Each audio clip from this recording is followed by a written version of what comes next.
Today I'm going to show you how to create purchase orders in StockTrim automatically and send them off to your inventory system, or to send off and receive those orders within StockTrim. So most people will come to the order plan screen here, choose the supplier that they're trying to identify orders for or create orders for. So in this case, I'm choosing Great Outdoors. Go search.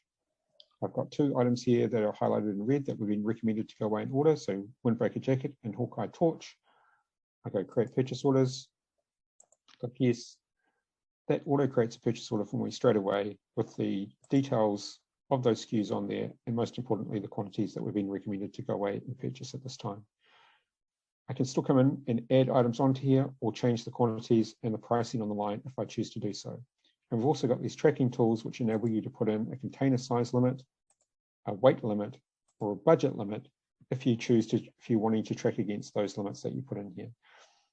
Once you're happy with your order, you save it, and it goes from draft over to approved.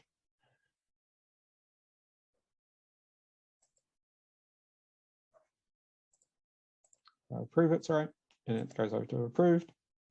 Here's my order here, and then when I'm ready to send it off, I click send. If you're using a system that we link with via API like Sin7, Unleashed, Deer, Xero, or QuickBooks Online, this link will say send to that platform.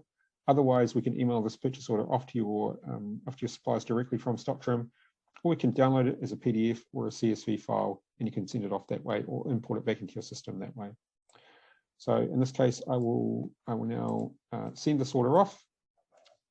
You can allow the system to update the amounts that you've got on order back into StockTrim, add some comments on here, choose which file you want to send off to them.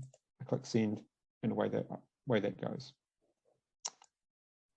That will now show up here in sent. Here's my order here, and in this case, I now want to receive in this purchase order that I previously created. So I click on here. These goods have now arrived into my warehouse. I click receive, and I've got the ability now to receive in individual lines, update the stock levels when they all arrive, or receive all items on here. So in this case, I'm going to receive all my items like that, and then that purchase order comes over here to say, and is shown here to say that I've now received that purchase order in my list. And that's how you use the purchase order module in StockTrim. The real benefit is that we can automate the creation of those purchase orders so that your team is not sitting there typing in codes, quantities, prices, etc., and potentially making mistakes. It's all done automatically for you. All you need to do is send off the purchase order back to your system or off to your supplier once it's been created. Thank you.